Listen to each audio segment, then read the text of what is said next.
الحمد للہ رب العالمین والصلاة والسلام علی اشرف الانبیاء والمرسلین نبینا محمد وعلی آلہ وصحبہ اجمعین، اما بعد۔ اللہ کا اس امت محمد صلی اللہ علیہ وسلم پر بہت بڑا احسان ہے کہ اللہ نے اس امت کو اتنا پیارا دین اور اتنا پیارا نبی عطا فرمایا۔ اس دین کی شان یہ ہے کہ جہاں اہل ثروت کو مال خرچ کر کے اللہ کا قرب عطا ہونے کی بشارت ہے کہ اہل ثروت مال خرچ کر کے اللہ کا قرب حاصل کر سکتے ہیں، وہیں پر غربا کو بھی یہ بشارت دی گئی ہے، مساکین کو یہ بشارت دی گئی ہے کہ اللہ نے ایسے اعمال انہیں عطا فرمائے ہیں کہ انہیں کر کے وہ اللہ کا قرب حاصل کر سکتے ہیں۔ اللہ اکبر۔ جیسا کہ ایک حدیث مبارکہ میں آتا ہے کہ کچھ مسکین اور غریب صحابہ نبی اکرم صلی اللہ علیہ وسلم کی خدمت اقدس میں حاضر ہوتے ہیں اور آ کے شکوہ کرتے ہیں کہ اے اللہ کے رسول صلی اللہ علیہ وسلم، فریادی بن کے آئے ہیں، ہمارا مسئلہ سن لیجئے۔ اللہ کے نبی صلی اللہ علیہ وسلم فرماتے ہیں کیا بات ہے؟ عرض کرتے ہیں کہ جو مالدار لوگ ہیں یہ تو ہم سے بہت آگے بڑھ گئے، بہت بلندیوں پہ پہنچ گئے،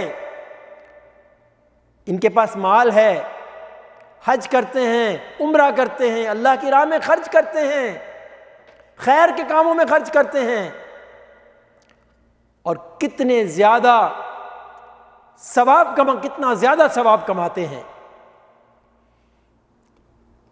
اللہ تعالیٰ نے کتنی بلندی عطا فرمائی ہے ان کو، اللہ کا قرب حاصل کرتے ہیں، لیکن ہمارے پاس مال نہیں، ہم کیا کریں، ہم کہاں جائیں؟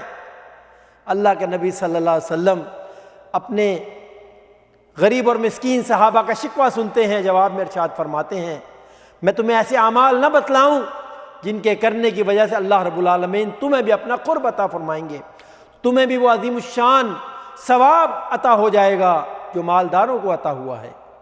اور اللہ کے نبی فرماتے ہیں کہ ایسا کیا کرو، 33 بار سبحان اللہ، 33 بار الحمدللہ اور 34 بار اللہ اکبر پڑھ لیا کرو۔ اللہ تعالیٰ تمہیں وہ تمام اعمال کا اجر عطا فرما دیں گے جو مالدار جمع کرتے ہیں۔ اللہ اکبر۔ جب مالداروں کو اس بات کی خبر ہوئی تو انہوں نے بھی یہ عمل کرنا شروع کر دیا۔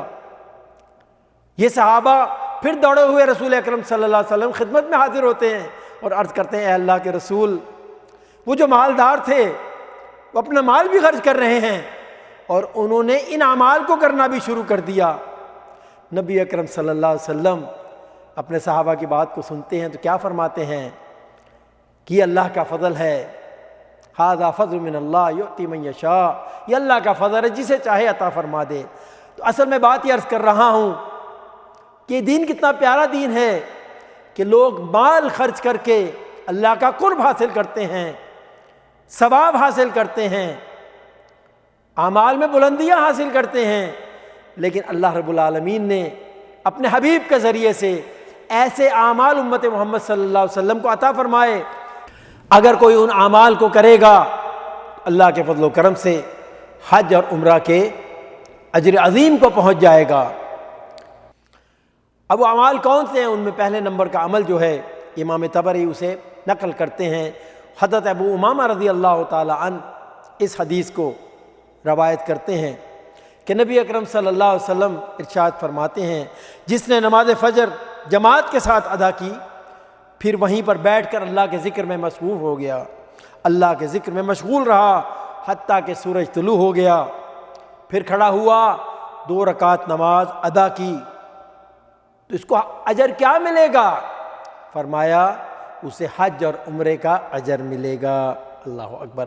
بس یہاں ایک بات نوٹ فرما لیں کہ جب سورج نکل آئے اس کے 15 یا 20 منٹ کے بعد اس نماز کو ادا کیا جائے گا۔ تو بات یہ عرض کر رہا ہوں کہ وہ کون کون سے اعمال ہیں جنہیں کرنے کی وجہ سے اللہ رب العالمین حج اور عمرہ کا اجر عطا فرماتے ہیں۔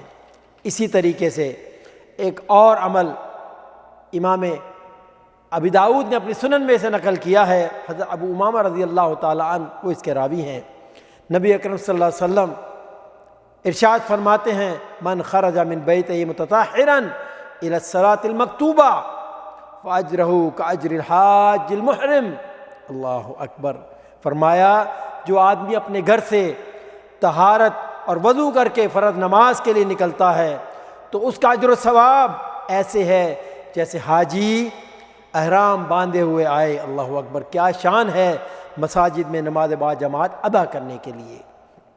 اسی طریقے سے ایک اور عمل جس کی امام بخاری نے اور امام مسلم نے خبر دی ہے اپنی اپنی کتابوں میں، عبداللہ ابن عباس رضی اللہ تعالیٰ عنہما اس حدیث کے راوی ہیں۔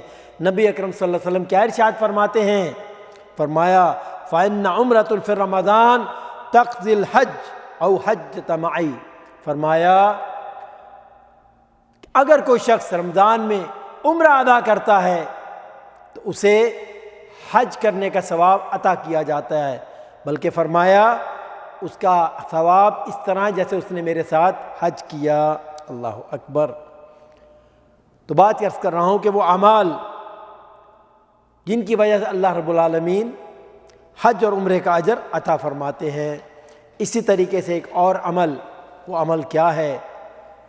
حج اور عمرہ کرنے والوں کی معاونت کرنے والے لوگ، ان کے بارے میں بہت بڑی بشارت ہے۔ صحیح ابن خزیمہ میں ہے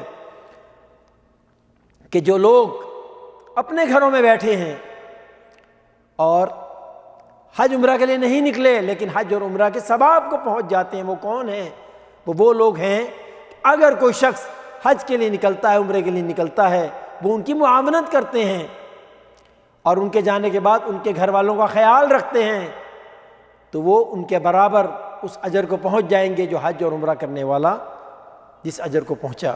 صحیح ابن خزیمہ میں ہے، حضرت زید بن خالد وہ روایت کرتے ہیں کہ نبی اکرم صلی اللہ علیہ وسلم نے ارشاد فرمایا جس نے کسی مجاہد کو جہاد پر بھیجا یا کسی حاجی کی مدد کی یا اس کے حج کے جانے کے بعد اس کے اہل خانہ کی خبر گیری کی یا کسی روزہ دار کو افطار کرایا تو اسے ان کے ثواب مثل ثواب دیا جائے گا۔ اللہ اکبر۔ اور ان کے ثواب میں کوئی کمی نہیں کی جائے گی۔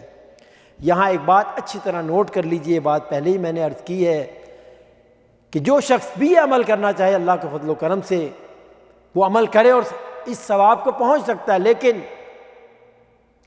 جو اہل استطاعت ہیں انہیں اپنا فریضہ ادا کرنا پڑے گا۔ اللہ تعالیٰ کی بارگاہ میں دعا ہے جو صحیح بات بیان کی گئی اس پہ عمل کی توفیق عطا فرمائے۔ وآخر دعوانا ان الحمد للہ رب العالمین۔ اللہم صلی علی سیدنا محمد وعلی